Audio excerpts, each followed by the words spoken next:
Olá, gente, tudo bem? Chegando com mais um Desbravadores, estamos na segunda temporada e como você já leu por ali, nós temos um convidado muito especial. Eu e Roberto Ribas estamos aqui desde a primeira temporada tentando entender melhor esse processo de digitalização, principalmente linkado ao mundo de marketing, descobrindo que, na verdade, nós estamos falando da vida de todo mundo, né? Estamos envolvidos e falando na vida de todo mundo, as mudanças são para todos. E nessa segunda temporada a gente quer falar com desbravadores, e não só desbravadores, Ribas, desbravadores por óbvio, né? Mas também são aglutinadores, né? São pessoas que conseguem... Agregadores, entender que o mundo hoje é muito complicado fazer algo sozinho. Estamos gravando isso no comecinho de março de 2022, para você que está escutando ele numa data diferente. Então, Roberto Ribas, eu quero que você apresente o nosso convidado de hoje, por favor. Olá, pessoal. Olá, Luciano Potter. É um prazer, uma honra e um privilégio novamente estar aqui, né, dividindo esse palco dos Desbravadores com você e com todos que estão nos escutando. E hoje a gente tem aqui uma presença ilustre, que é do Pierre Lucena, do Porto Digital, que veio falar um pouco com a gente sobre o Porto Digital, a comunidade, os ecossistemas de inovação. Tudo bom, Pierre? Opa, tudo bom? Obrigado aí pelo convite. Pierre, primeira coisa, a gente tem que respeitar o torcedor do Santa Cruz.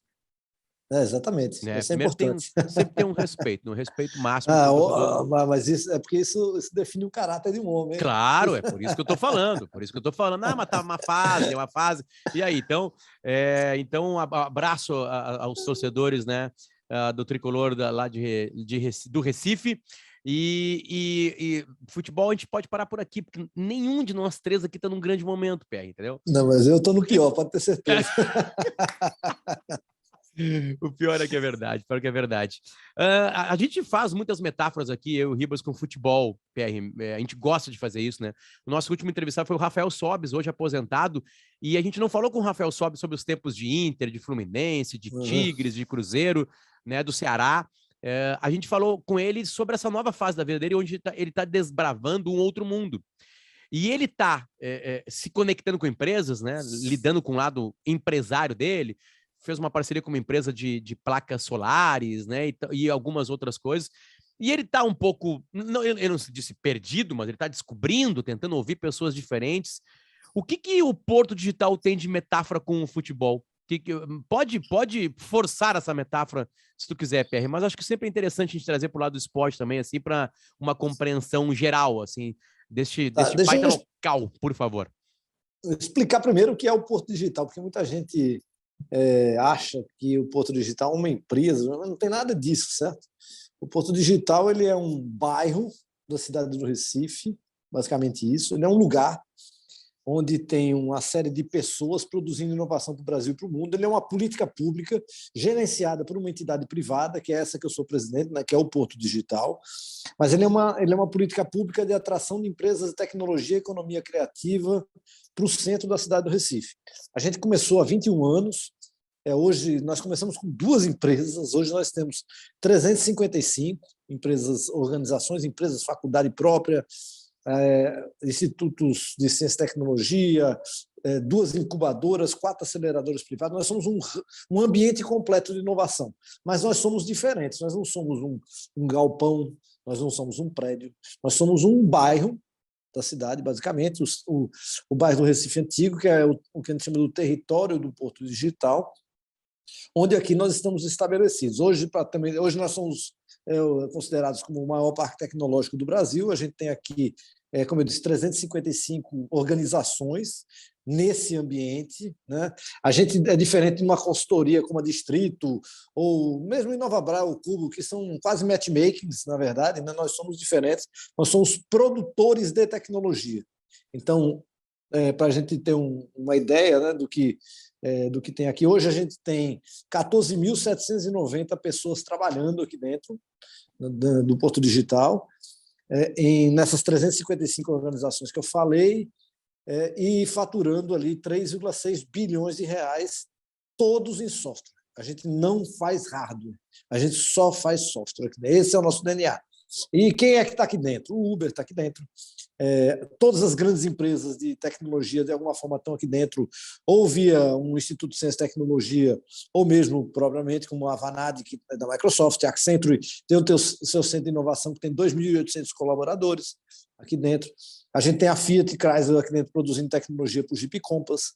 E a gente tem uma coisa importante, a gente tem uma criação, uma plataforma de novos negócios, de forma que das 10 maiores empresas, 7 a gente fez em casa, né? Dentro aqui dos ambientes do Porto Digital, como, por exemplo, a Tempest, que é a líder de cybersecurity no Brasil hoje, que é uma investida da Embraer, a Neurotech, que é uma das principais empresas de inteligência artificial do Brasil, que saiu do Cesar Labs, que é uma das nossas aceleradoras. E a gente tem, se você perguntar qual é o produto, como eu disse, a gente só faz software aqui, né? Então, o que é bom, porque desses 3,6 bilhões, 60% fica em salários e impostos, digamos assim, né? Não é nem impostos, em contribuição do empregador. Então, a gente deixa muito do ponto de vista de multiplicação desse recurso para a cidade. Se você perguntar qual é o produto mais visível do Porto Digital, com certeza é a área mobile. 100% dos smartphones do Brasil têm uma tecnologia do Porto Digital, seja o iOS na Apple, seja os telefones da Samsung, que são a parte de inteligência artificial da Samsung, está nesse prédio que eu estou agora, os aplicativos da Nokia, da Motorola. Então, a gente tem alguma tecnologia dentro de qualquer smartphone do Brasil, né? Então, esse é que é o Porto Digital, basicamente, né? O que a gente anda fazendo, né? Em termos de inovação. E se você pensar direitinho, a gente está numa cidade periférica, né? De um país periférico, e construir um parque de quase 15 mil pessoas trabalhando com tecnologia, a gente não imaginava que chegava aqui há 21 anos atrás. Só que hoje a gente acredita que ele pode chegar aí a 50 mil pessoas dentro de uns 20 anos, alguma coisa assim.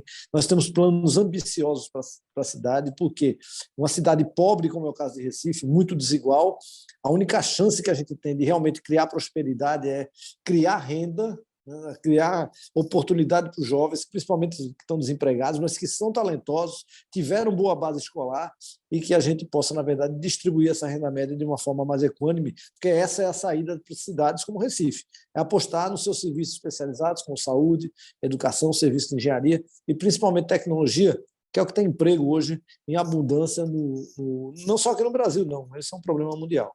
Apresentado o Porto Digital, eu queria que tu fizesse a metáfora agora. Tenta achar uma metáfora. Bom, a metáfora eu poderia dizer o seguinte, que o Porto Digital, você pode imaginar que o Porto Digital é alguém que está longe, mas que pensa grande. Você poderia pensar que fosse como o Rivaldo, né? Que saiu daqui do Santa Cruz para ir jogar no Barcelona e ser escolhido o melhor jogador do mundo. Baita metáfora. Rivaldo, perfeito. Por favor, Ribas. R, a gente tem falado muito aqui no Desbravadores sobre comunidades, conexão, troca.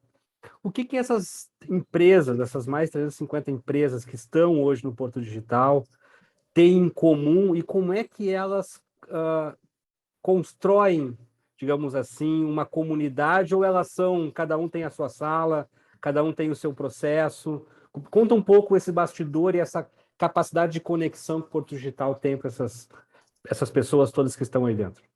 Bom, a gente acredita muito veja, o Porto Digital, como qualquer ambiente de inovação, ele parte de 3 grandes eixos de funcionamento, né? É gente, isso é uma economia do conhecimento, uma indústria intensiva de capital humano. Então, se você não tem gente, você esquece. Eu até vou falar depois desse ponto específico.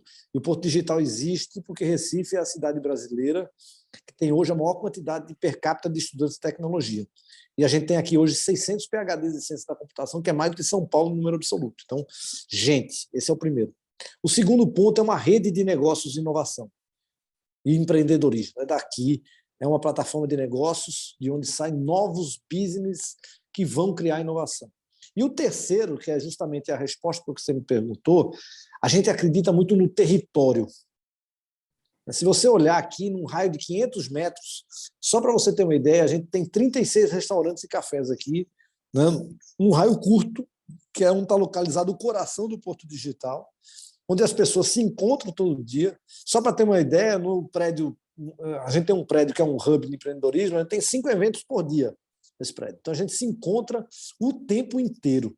E a gente se organiza em associações. O Porto Digital, obviamente, é a entidade de governança central dessa política pública, mas a gente tem o Softex aqui dentro, a gente tem a Sesto, a gente tem uma comunidade chamada Manguezal, que é uma comunidade de startups, que, na verdade, é um coletivo, ele não tem uma organização formal, a gente tem o Sindicato das Empresas e por aí vai. Então, a gente já tem uma certa organicidade de um parque maduro que se encontra tanto, né, tanto e tantas vezes, né, que isso já faz parte do nosso DNA.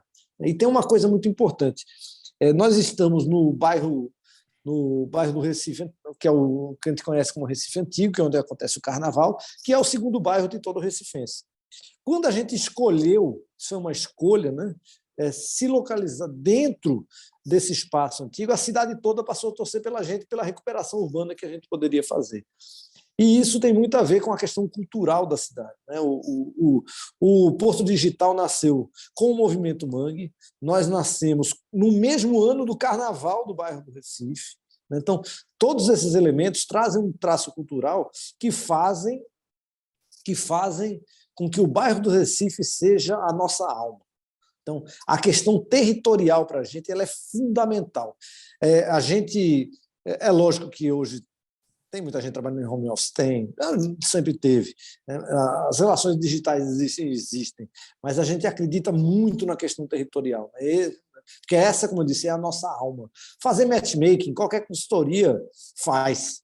E a gente faz também. A gente tem aqui, a gente tem um laboratório de inovação aberta, por exemplo, né, que é o Open Innovation Lab do Porto Digital, onde a gente fez o primeiro contrato de inovação aberta dentro do novo marco legal de inovação que foi regulamentado no final de 2017, que foi com o Ministério Público de Pernambuco, né? Hoje a gente tem aqui já mais uma dezena de contratos e a gente faz inovação aberta desde o Ministério Público até a Heineken, por exemplo. Então, a gente tem uma série deles aqui. Então, esse matchmaking a gente faz, até para a entidade sobreviver como forma, obviamente, de sustentabilidade. Mas a nossa alma está aqui nesse território. Então, isso é que é uma coisa muito importante para a gente, porque as relações digitais, as redes fazem, a gente consegue se organizar, mas dar alma para as coisas é uma coisa diferente. É isso que a gente oferta aqui no Porto Digital. Quando a gente vem, quando as empresas optam, por exemplo, a Accenture começou com 20 e poucos colaboradores, hoje tem 2.800. E elas vieram para a cidade porque aqui tem uma coisa diferente, né? Aqui tem gente disposta a produzir. Quando a Fiat escolheu fazer a fábrica mais moderna sua no mundo e foi em Pernambuco, foi por conta disso, por acreditar que aqui tinha algo diferente que poderia agregar. E são as pessoas, né? Isso é esse traço cultural que a gente carrega aí, que fazem com que, por exemplo, sejamos um estado onde todo mundo torce para os times daqui, por exemplo, como seu time, né? Então, esses, como Porto Alegre, por exemplo, né? Então, esses são os traços culturais que nos fazem diferentes de demais lugares. O que mudou? A primeira vez que eu ouvi falar, desculpe minha ignorância, né, já que são 2 décadas de trabalho, foi no livro do Frederic Martel, aquele Smart, né, que ele fala sobre a internet no mundo, como é que ela é distribuída, e o Porto Digital é citado por ele, certamente deve ter visitado, né, ou estudado no mínimo. Não sei se PR isso já estava à frente em 2016 ou não. Não, eu entrei aqui no final de 2018, eu estou há 3 anos aqui. Há 3 e eu anos, vim para cá, é um fato curioso, eu vim para cá porque eu era reitor de uma universidade aqui. Eu sou professor da Universidade Federal e eu era reitor de uma universidade privada que era dona aí em São Paulo da Rede Lauro, da Embi Morumbi, por exemplo, né? Que é uma universidade grande, da FMU também. E eu vim para cá justamente porque eu reuni digamos assim, os elementos de política pública, que eram a questão da formação, né, a questão do negócio, que eu já tinha sido empreendedor aqui também, e por ser da universidade. Então, eu vim para cá com um projeto para multiplicação dos resultados do Porto Digital, digamos assim, certo? Eu vim para cá, o principal elemento hoje que inibidor de crescimento das empresas de tecnologia é o capital humano, certo? Hoje falta, só para ter uma ideia, tem aí 3 mil vagas aqui.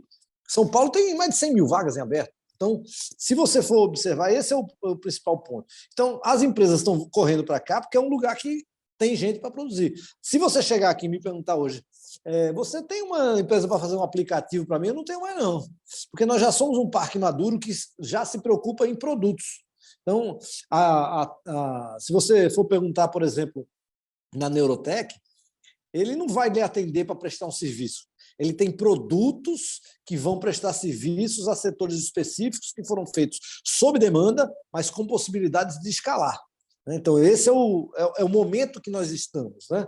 Então, isso é o que é uma coisa importante, porque isso mostra um amadurecimento de um ambiente de inovação. Né? E, como eu disse, Recife tem essa vantagem de ter capital humano, né? E a gente tem um fato importante aí, que é o seguinte: a gente lançou no final do ano, foi em agosto do ano passado, né? Começou a primeira turma em setembro, de um programa com a Prefeitura do Recife, chamado Embarque Digital, onde a gente está aceitando. Basicamente é o seguinte: eu pego um aluno de bom desempenho do Enem, mas ele não conseguiu passar no Centro de Informática da Universidade Federal, que a nota é muito alta, praticamente a nota é de medicina. Medicina, por exemplo, foi 780 pontos do Enem, engenharia da computação 777. Então, ele tirou 700 pontos, um super aluno. Ele vai fazer engenharia civil na Federal. E aí o Porto Digital perdeu esse talento no futuro. Então, o que a gente faz? Ele vai fazer engenharia na Federal de manhã e a gente paga um curso à noite para ele, por exemplo, na Universidade Católica ou na Senac. Então, a gente está fazendo 600 novos alunos por ano, e o que significa que a gente, daqui 2 anos, a gente vai dobrar o número de alunos formados na área de tecnologia no Recife.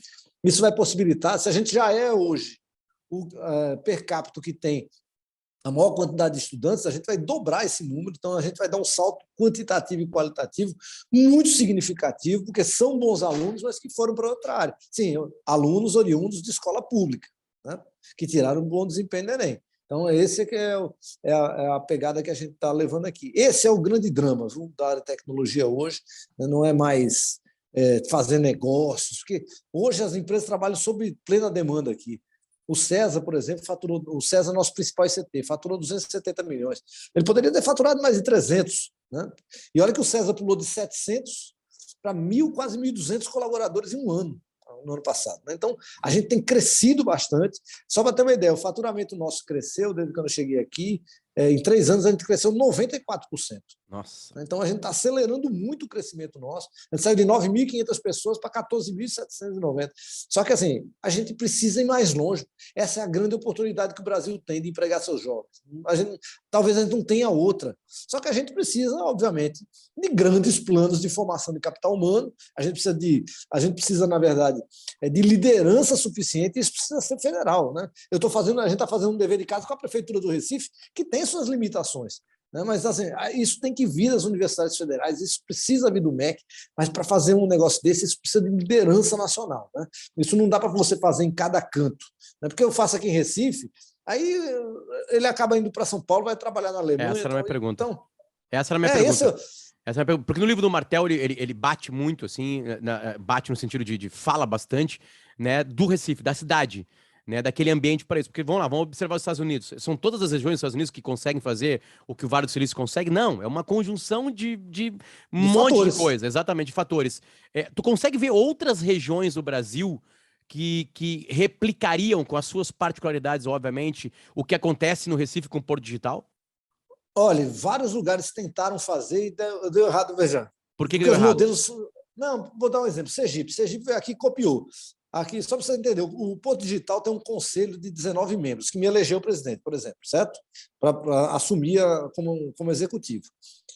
O governo só tem 4 assentos. O de Sergipe, o governo tem todos. Então, virou uma estatal. Certo? Então, assim, isso são modelos que foram funcionando. Outra coisa é porque o ex-presidente do BNDES esteve aqui e falou: mas tem que ter 1.000 portos digitais no Brasil. Disse, não, você tem que investir nos poucos que você tem, né, para capitanear. Não é todo lugar que vai dar. Veja, tem lugar que é para uma coisa, tem lugar que é para outra. A gente tem que respeitar a cultura local, tudo, né? Mas veja, Florianópolis tem uma organização bem interessante. São Paulo é São Paulo. São Paulo. Mas São Paulo está proibitivo você construir software, você fazer software em São Paulo por conta das dificuldades mesmo de capital humano. Belo Horizonte, Rio de Janeiro é um celeiro de pessoas interessantes também.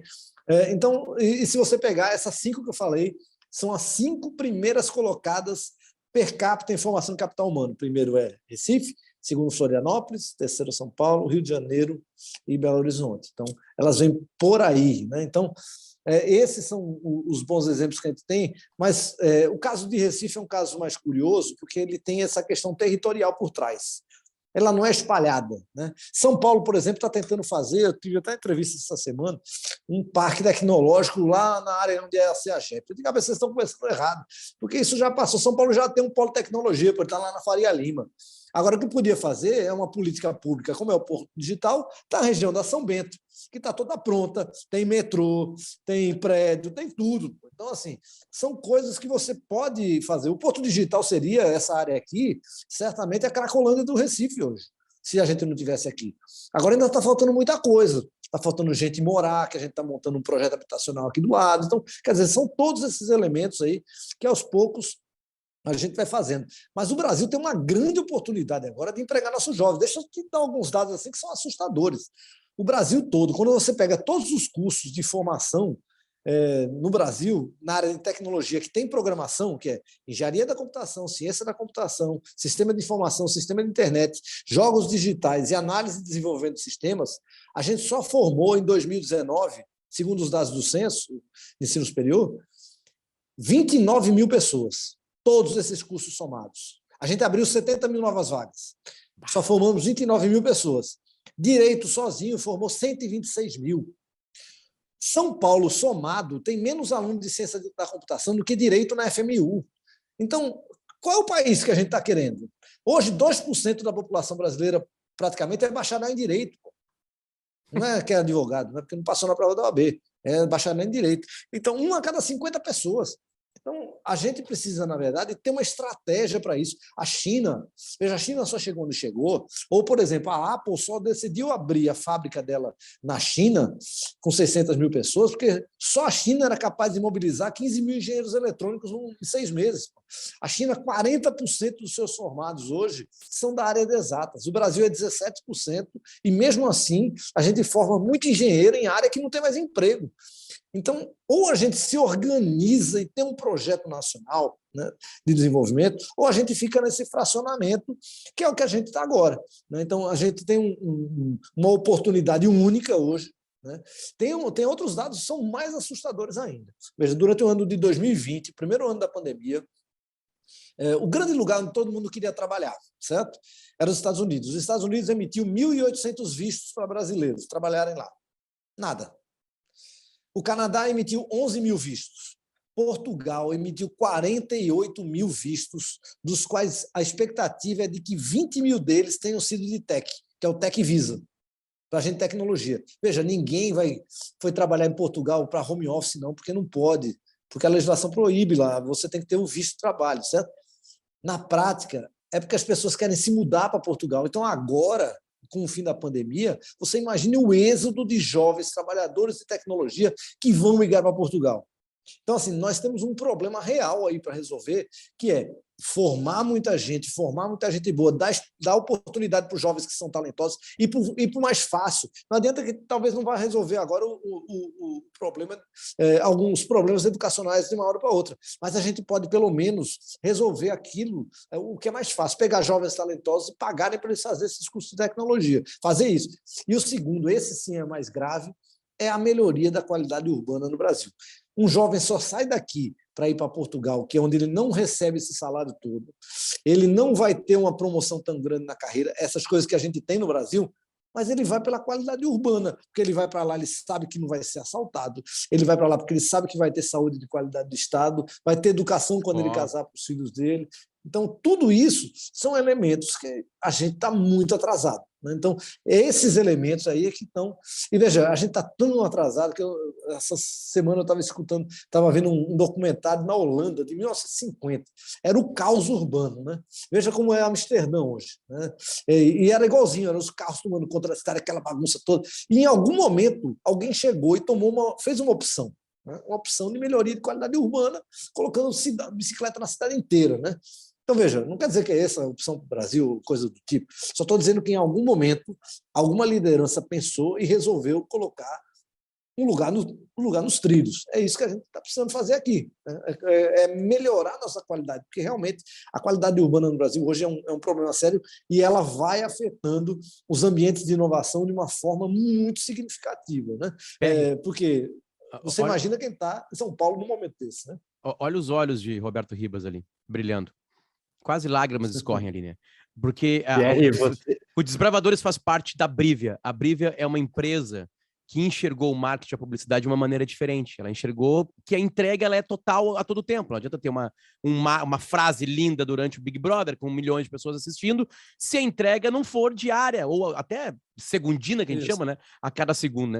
E quando a gente foi conversar, para começar a criar esse podcast, que eu trabalho numa outra área, eu sou comunicador, os guris da Brivia chegaram para mim e falaram assim, cara, a gente não tem qualidade para contratar. Não tem. Tem vaga e não tem gente. Não tem gente.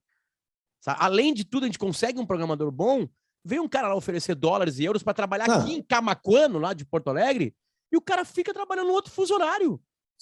Não tem gente. Ribas, é contigo, desabafa, bota para fora, porque vocês dois agora vão quase se beijar, porque é a mesma dor. Tem uma frase de Chico Sainz que dizia o seguinte, quando a propaganda é a alma do negócio, é porque o negócio não tem alma, né?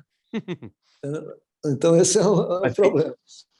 Pierre, você traz aqui dados, né, e questões muito importantes. A gente, aqui na Brivia, que tem uma entrega de tecnologia muito forte, é muito da nossa história e também do nosso futuro entregar tecnologia, nós já abrimos frentes de formação de pessoas, né, de formação de técnicos e de todas as competências relacionadas à nossa entrega na realidade. Nós temos um projeto aí, acabamos de lançar um projeto no sertão da Paraíba, que é o Piratas do Sertão, que a gente vai lá para formar pessoas lá no interior do Nordeste, né, para tentar construir efetivamente uma massa de profissionais capazes de entregar, né, tecnologia, entregar comunicação, entregar boas experiências de marca.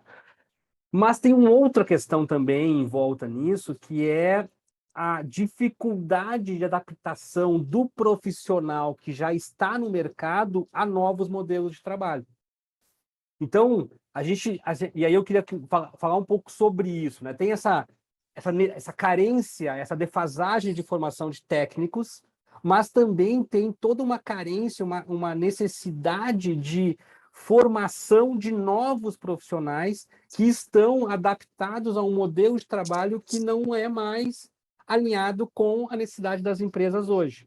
Por mais que a gente fale sobre a metodologia ágil, seja metodologias consagradas, o Scrum, o Kanban, como formas de trabalho, quando nós levamos essas metodologias para segmentos como a comunicação, isso fica muito difícil de encaixar. Esses profissionais precisam reaprender a trabalhar. Parece que a gente está passando por um processo de adaptação de raciocínio, de mindset mesmo, né? Eu queria...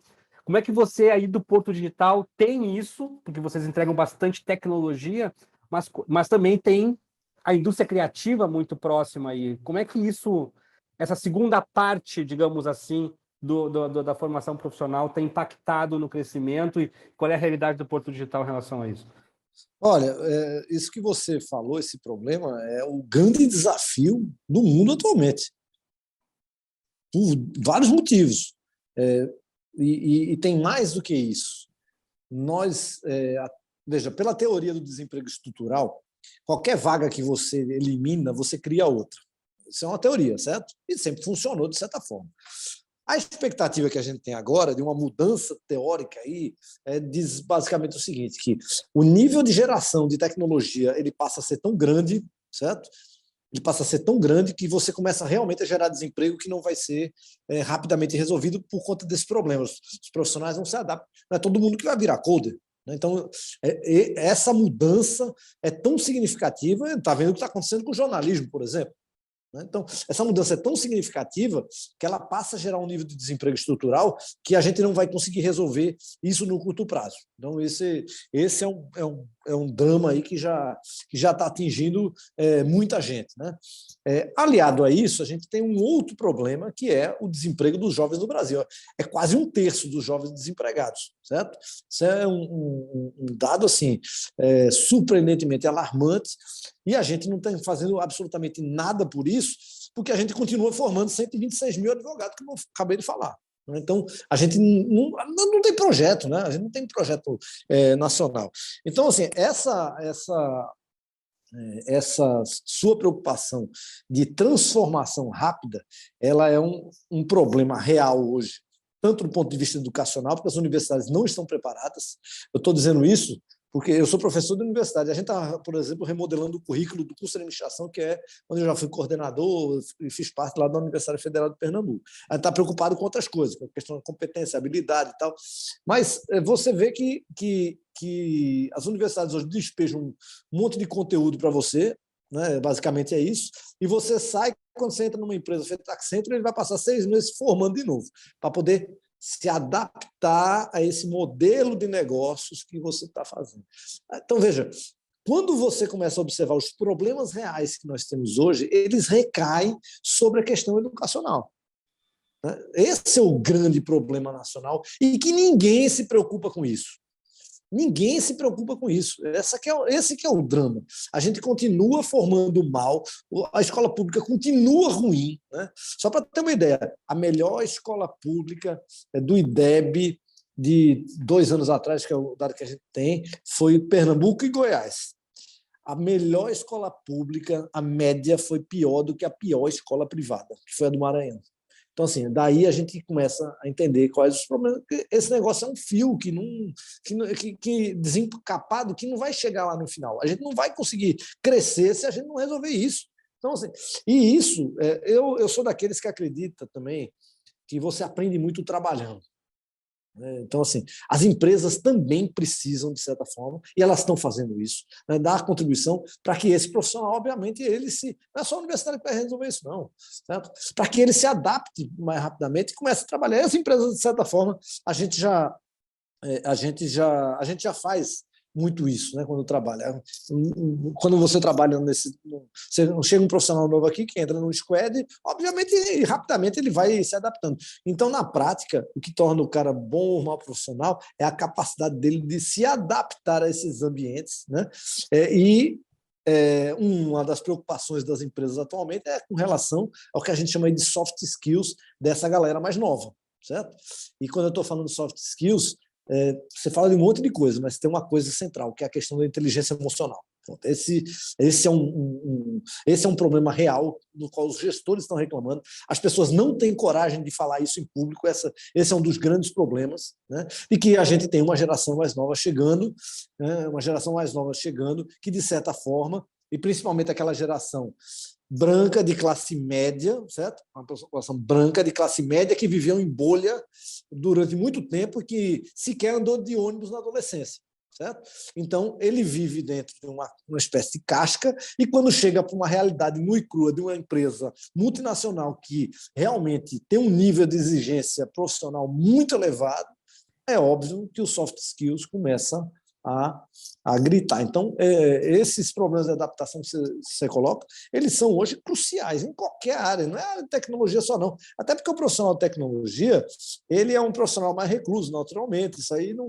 Mas uma área de marketing, por exemplo, isso não pesa muito, né, de certa forma, porque ele tem que ter capacidade de comunicação, de apresentação, trabalhar em equipe, porque você não vai produzir nada sozinho na tua área, por exemplo, né? O Gartner lançou uma pesquisa agora no início do ano, que foi executada, é uma pesquisa americana, mas que fala dos principais executivos de marketing dos Estados Unidos, e menos de 20% deles entendem que seus times de marketing estão preparados para os desafios de digitalização do negócio ou de transformação digital que o negócio encara. E a falta de competência não é só a competência técnica, mas sim a competência comportamental, a atitude, a habilidade de atuar de atuar de forma mais horizontal, de atuar mais próximo, entendendo efetivamente o que é importante de entregar e tomada de decisão, e, obviamente, né, a capacidade de adquirir conhecimento sobre novas tecnologias, novos modelos de trabalho, novas formas que a velocidade aí de transformação digital tem impactado e feito em todo mundo, né? O PR, a E gente tem sabe... um elemento novo, Por favor. que é o home office. Veja só, a gente tem acompanhado, tem algumas empresas de home office, muitas voltaram, isso é normal, né? Em São Paulo também é a mesma coisa, né? Mas quando você faz a pesquisa com os colaboradores, isso Google, Facebook, qualquer grande Big Tech ou mesmo uma startup, há uma preferência pelo home office, certo? Hoje, né? Em grande parte dos seus colaboradores. Principalmente nos grupos de pessoas mais novas, que é justamente esse grupo que você está falando. Só que eles não conseguem ainda enxergar que ninguém vai sair de analista para diretor dentro de casa, porque a networking é fundamental dentro do trabalho. A capacidade de trabalhar em grupo, né, de construir relações dentro do ambiente de trabalho. Mas eu atrapalhei, acho que um de vocês ia fazer um comentário aí, né? Não, o teu comentário vem e soma a pergunta de que a gente geralmente pergunta, a gente perguntou para a galera do distrito, a gente perguntou para a galera do Caldeira, né? Tipo assim, tá, e onde estão os problemas, né? Porque as ideias estavam pululando, porque primeiro que são ambientes diferentes, como tu disse, né, PR, e estão em momentos diferentes, né? O Instituto Caldeira está quase que carregando nas costas uma coisa de Porto Alegre renascer. Né, de Porto Alegre voltar a ser... Eu não sei se tu conhece o Instituto Caldeira em Porto Alegre, fica na antiga fábrica da Renner, né? Tem as caldeiras ainda ali, vivo, por isso o nome é esse, né? E ali meio que tá caindo nas costas daquele distrito que tá renascendo, também num ponto da cidade quase que esquecido, onde tá juntando tecnologia com um espaço físico, onde tu pode criar esse teu networking aí, né? De forma viva e vívida, né? Com grandes empresas, juntando com empresas que estão começando, enfim... A minha pergunta você, em todo momento, PR, tu coloca o tamanho do Porto Digital e também o tamanho do problema, que o Porto Digital, não só... O Porto Digital é o seguinte, bom, estamos despejando categoria, estamos fazendo de tudo, estamos ajudando a pagar a faculdade para a galera, né, quem que não passa no Enem, que tem uma nota de 700 no Enem, e mesmo assim o gargalo não tá cobrindo. Estamos ganhando menos dinheiro... Estamos, tipo assim, claro, eu tô falando uma questão de progressão geométrica, podia ser muito mais, né? Então a gente sempre faz uma pergunta, eu Ribas, tá, e aonde que tá o medo? Onde está o medo de PR Lucena? Tu já apresentou, junto com as soluções, o medo, PR. A gente tá no momento brasileiro, que é o momento brasileiro desde a nascença. A gente tem um déficit de educação e de formação de qualidade tremendo. Mas você vê, ó, esse ano, em 3 anos, a gente saiu de 9.500 para quase 15 mil pessoas. Pô. Veja, são 5 mil jovens a mais que a gente colocou no mercado, recebendo uma remuneração média de 4 vezes a dos outros setores, certo? Que mudam a vida de uma família inteira, numa cidade pobre como Recife. Então a gente tem que apostar nessa molecada que está chegando aí e que precisa de oportunidade. Tem um outro problema batendo aí, que é o do empreendedorismo, por exemplo, né? Só para ter uma ideia, a gente tem um nível de empreendedorismo muito baixo no Brasil hoje de economia digital. Os instrumentos de fomento, porque ninguém acredita numa startup no começo, o que a gente chama do early stage. Isso aí precisa de fomento. A FINEP sempre financiou, tal, desde 2016, acabou de lançar um edital agora, graças a Deus, né, vai ter novamente aí a oportunidade para essas incubadoras, tal. Mas vamos ser sinceros, ser empreendedor no Brasil hoje de economia digital passou a ser um programa de classe média alta, porque o pai tem que ficar bancando o cara durante 4 anos. E se você tem uma área de carência de profissionais com a área de tecnologia, você vai lá trabalhar no Banco Inter ganhando 8 mil inicial, ou você vai ficar empreendendo esperando 4 anos o seu dinheiro entrar. Então, a gente recai sempre na mesma questão. É importante a qualidade educacional e a gente pular. O sucesso do Porto Digital tem vinculação direta com a qualidade do capital humano que a gente tem aqui. A gente só consegue fazer com que Recife tenha esse polo, esse parque grande, porque a gente teve lá atrás alguém que pensou no crescimento da Universidade Federal de Pernambuco, que foi Silvio Meira, junto com o Cláudio Marinho, que são os 2 grandes fundadores, e criou-se um centro de informática que hoje é uma grande máquina de formação de capital humano. Só para ter uma ideia, essa semana a gente defendeu a dissertação de número 2000 2 mil jovens que terminaram o mestrado na Universidade Federal, né, com nota 7 na CAPES, que é o principal programa de formação de pós-graduação. A gente formou 500 PhDs já em ciência da computação lá dentro. Essa máquina formadora permeou o sistema universitário aqui, que fez com que Recife crescesse. Esse exemplo ele pode ser feito no Brasil todo. Agora, como é que você vai fazer isso em São Paulo se a USP aceita 50 alunos por ano de ciência da computação? A principal universidade do Brasil. O governador João Dória esteve aqui, eu falei isso para ele. Veja, não tem jeito. A gente tem que fazer com que a política pública funcione para o público, né? Esse é que é o ponto crucial. E o dever de casa aqui a gente fez. Porto Alegre, né, onde vocês estão aí, tem um ambiente de formação muito qualificado, tanto que entre os 5 jornalistas do Brasil, 2 eram de Porto Alegre, um dia desses. Então, veja, esses são os elementos de traços culturais que a gente faz com que o lugar seja diferente, que a produtividade... Veja, teve um estudo da CAT lá de Florianópolis agora, Recife é quem tem a maior produtividade média pelo trabalhador de tecnologia do Brasil. Então, esses elementos aí é que fazem, né, com que a gente consiga se diferenciar, né, e cidades como Recife, Porto Alegre, Florianópolis, Belo Horizonte, Rio de Janeiro, São Paulo pelo tamanho, porque qualquer coisa que você coloca lá hoje, ele é um catalisador de forças imenso aqui na América do Sul, né? Então, eu nem conto com São Paulo. Quando alguém fala, São Paulo é nosso mercado vendedor, é onde a gente vai vender. Esse que é o lugar de fazer negócio. Agora, a produção mesmo, é isso que a gente quer se especializar. Produzir software, porque isso deixa recurso na cidade, isso deixa salário alto para as pessoas, né? E lembrando que isso é uma carreira, começa ganhando pouco, mas o engenheiro de software sênior já está ganhando um salário acima de 20 mil reais aqui, hoje, por exemplo. Então, essa mudança significativa que a gente faz é que é importante para que a gente pense que a gente precisa construir um país diferente, né? E cidades e ambientes melhores. E tudo passa por educação e qualidade urbana. Desculpa. Quais são os próximos passos do Porto Digital? Qual é o Porto Digital daqui a 5 anos, daqui a 3 anos? Veja, esse momento agora nós estamos cuidando da formação. E esse ano agora a gente vai cuidar do empreendedorismo em escala.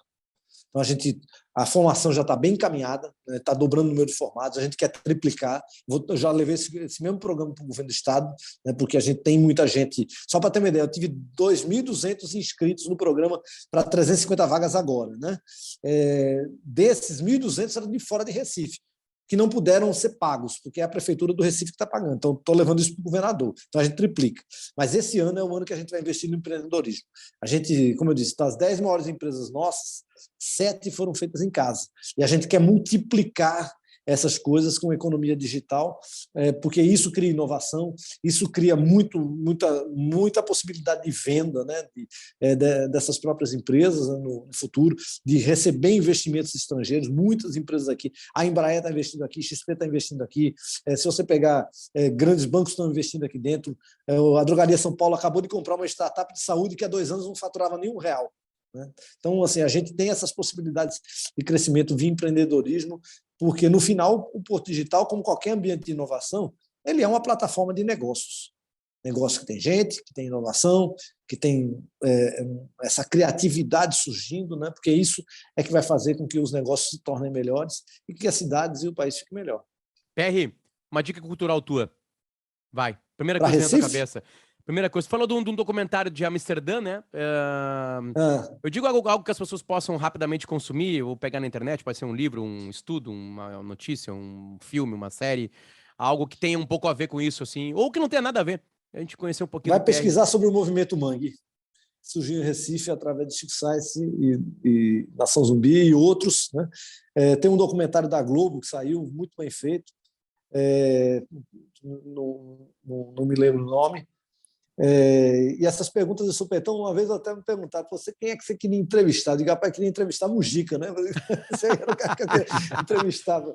Aí eu disse, mas basicamente assim, eu pesquiso sobre isso que você vai entender como é o Recife de hoje. Lembrando que nós gravamos isso à tarde, então nós não pudemos ter tomado uma cerveja antes do almoço, né? Que é muito bom para ficar pensando melhor. Obrigado, PR Lucena. Obrigado mesmo, de verdade. Abraço. Pelo carinho, pela tua atenção, a gente vê uma energia, né? Se renova ouvindo o PR. e dá vontade de sair trabalhando, sair abrindo vaga, sair ajudando a galera, né, pra gente crescer. Obrigado mesmo, PR. Volte sempre aqui dos Desbravadores, cara. Obrigado pelo carinho. Um abraço. Valeu. Ribas. Obrigado, Pierre. Até a próxima. Beijo, até a até semana que vem. pessoal. Tchau, tchau.